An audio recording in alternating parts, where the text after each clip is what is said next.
Hello you guys, welcome back to another video, and I hope everyone's having an amazing day. And if you're new, welcome to my channel. My name is Jai.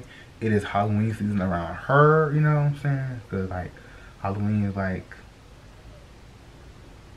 2 months, so might as well. So we're back with Mr. Nightmare. This is 3 scary true summertime horror stories. So sit back, relax, and let's watch. Get your snacks too. Get your goldfish, your pretzels, your hummus, all that. Excuse me.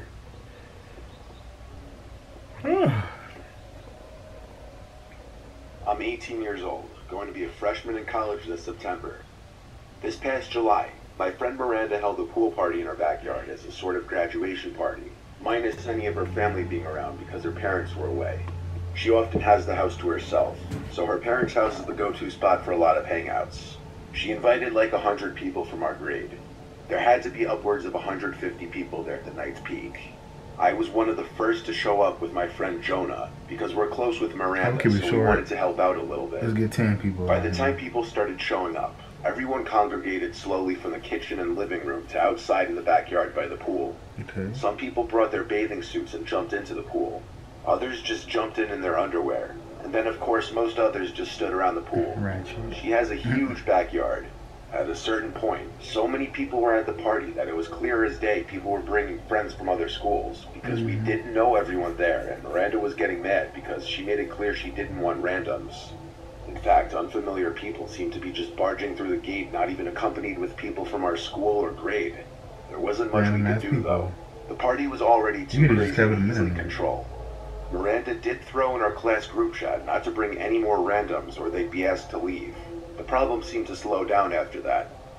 At around 1 a.m., police came to the house and had to shut down the party due to multiple complaints from neighbors. So the music was turned off, and 99% of the guests were asked to leave. Mostly everyone cleared out except a few close friends, including some of Miranda's girlfriends, Jonah and I, and a few other guy friends. We helped do some cleaning, like picking up all the empty cans and bottles. Eventually, it was just 4 of us left there. I'm talking at like 3 a.m., if not later. You sure? Since it was hot outside, we migrated to the inside of the house in the air conditioning, where we were just chilling in the living room continuing to drink. Then we all heard a distinct crack from upstairs, and we went silent. Miranda was the first to ask what was that, as we all looked at each other with these wide-eyed, half-laughing, half-freaked-out faces. Jonah and I laughed, teasing Miranda that someone was upstairs in her room, and she begged us to stop and check it out. So we did. We went upstairs to Miranda's room. It was clear. We then went to the guest room that used to be her older brother's room, and we found one of our friends, Steve, passed out in the bed. We went downstairs to tell her that Steve was upstairs and knocked out. I guess that gave her a sigh of relief. Looking back, that didn't much explain the sound coming from upstairs if he was knocked out in bed, though. But we weren't exactly the most coherent at that moment. Eventually, Miranda and her friend Mel went to sleep in her room. Jonah fell asleep on the couch. I went to her parents' bed. None of us were okay to drive anywhere. I can't remember how much time passed before I remember one of the girls screaming in the next room over, and then both of them. It was a heart-dropping kind of moment, but I didn't know if they were messing around with each other. At first, how much time passed before I remember one of the girls screaming in the next room over, and then both of them. It was a heart-dropping kind of moment, but I didn't know if they were messing around with each other at first or not. But I realized pretty quickly the screams were way too real. I burst out of the bed and went to Miranda's room and opened the door. The lights were out. I could barely see anything, except for the 2 girls huddled up hugging each other in the corner of the room, basically curled up on the floor. I saw what they were screaming at. There was a tall person in the opposite corner of the room, on the other side of the bed from them. I saw him looking at me in the doorway. I yelled at the girls to run, and they did. There was so much yelling that even Steve woke up and came out. As the girls ran downstairs, screaming that the man was touching their feet, we followed. But looking back, with 3 guys there, we regrettably didn't try to overpower that one man. We all left the house, and one of us called the police, waiting by the neighbor's house with the neighbors, possibly the same ones who called the cops on the party. We didn't see the man leave the front door ever, and after police searched the house and couldn't find him, that meant he left through the back door. None of us recognized who that man was. It was probably an older man who knew Miranda somehow that snuck into the house during the commotion of the party and thought Miranda would be alone after the party. It's some sick, scary stuff. Whether we could have Oh gosh, he overpowered him or wasn't. not, we'll never know, because we don't know if he was armed. I mean, it was 5 of y'all. Y'all should have did something like so.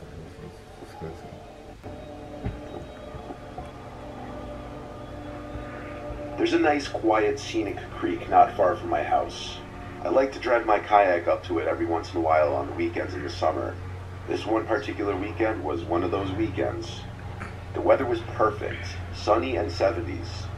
I'd kayaked down this creek a bunch of times, and never had I seen anyone else kayaking it. That's part of the reason I like it, because I'm a very reserved person and I like to do things myself, preferably with privacy.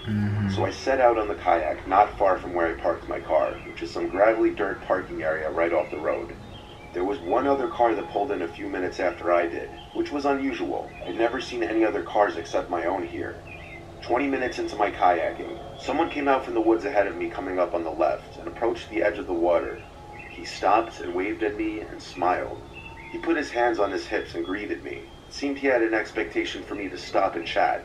I instantly knew I didn't like his smile, but my mother raised me to be polite to everybody, so I stopped paddling and smiled and greeted him back.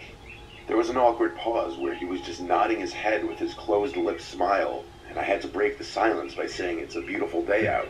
He nodded his head You and people said, lie, "Yup," but just then people asked where I'm like from. I ignoring made me. something up and said, "From up north, just visiting." He clearly lacked the ability to hold any sort of conversation, and that's coming from me, who's not the most social person myself, so I wanted to just move along. I told him to have a great rest of his day, and continued onward down the river. Never in a million years was I expecting what happened next to happen. I turned when I heard a snap of a stick or something from not far behind me. There in the not-so-far distance was the guy, hiding behind a couple trees, seemingly following me. I was disturbed and Are you uncomfortable, kayaking? like he was clearly trying to not be seen. I was scared to call him out in fear of how he might respond, so I pretended not to notice him and continued to kayak down the creek.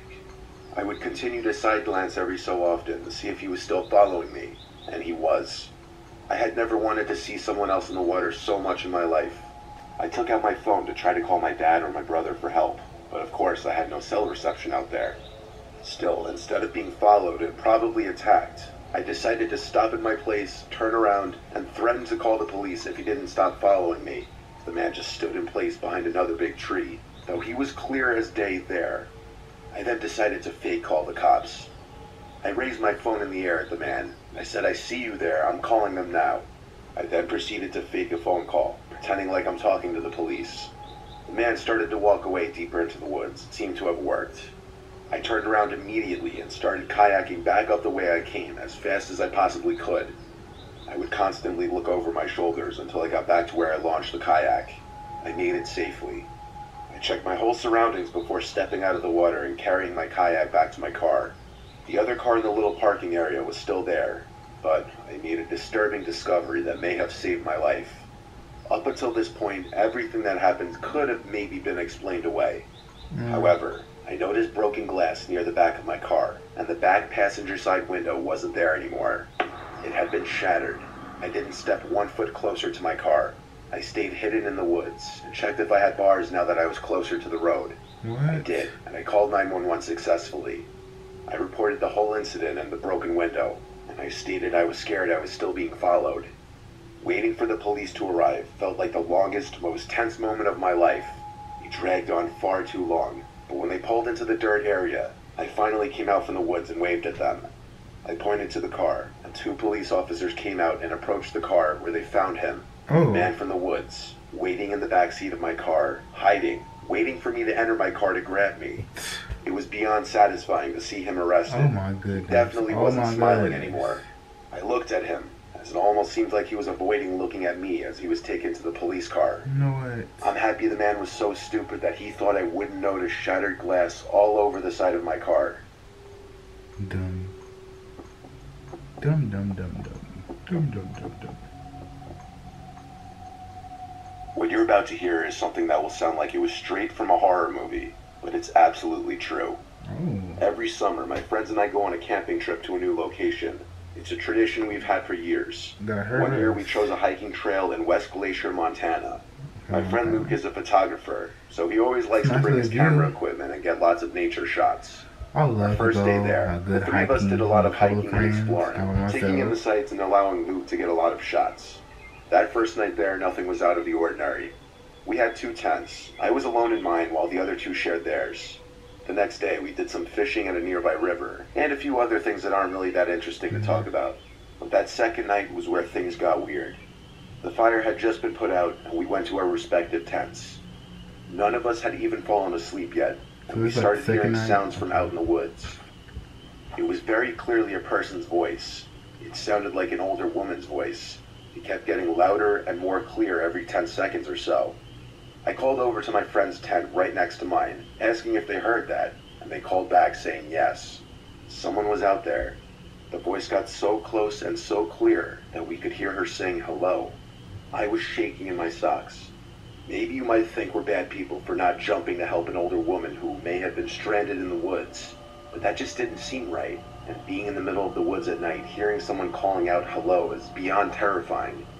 I heard footsteps approach the tent, then stop.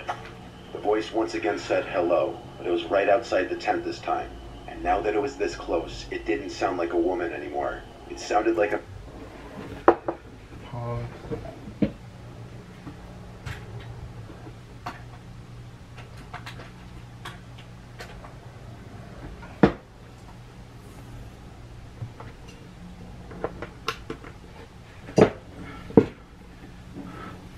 At the end of the day, you never know what people's a intentions man are. trying to sound like a woman, raising the pitch in his voice. The person outside my tent suddenly started shaking the tent aggressively, and I freaked out and screamed, "What do you want?" My friend shouted to go away to the person. The shaking then stopped as suddenly as it started, and I heard the footsteps quickly hurry away. I waited a few moments before unzipping my tent and grabbing my sleeping bag to go to my friend's tent. Even those brief 5 seconds outside the tent, I felt like I was going to be grabbed at any moment. I felt safer as I was in the tent with them and not alone anymore.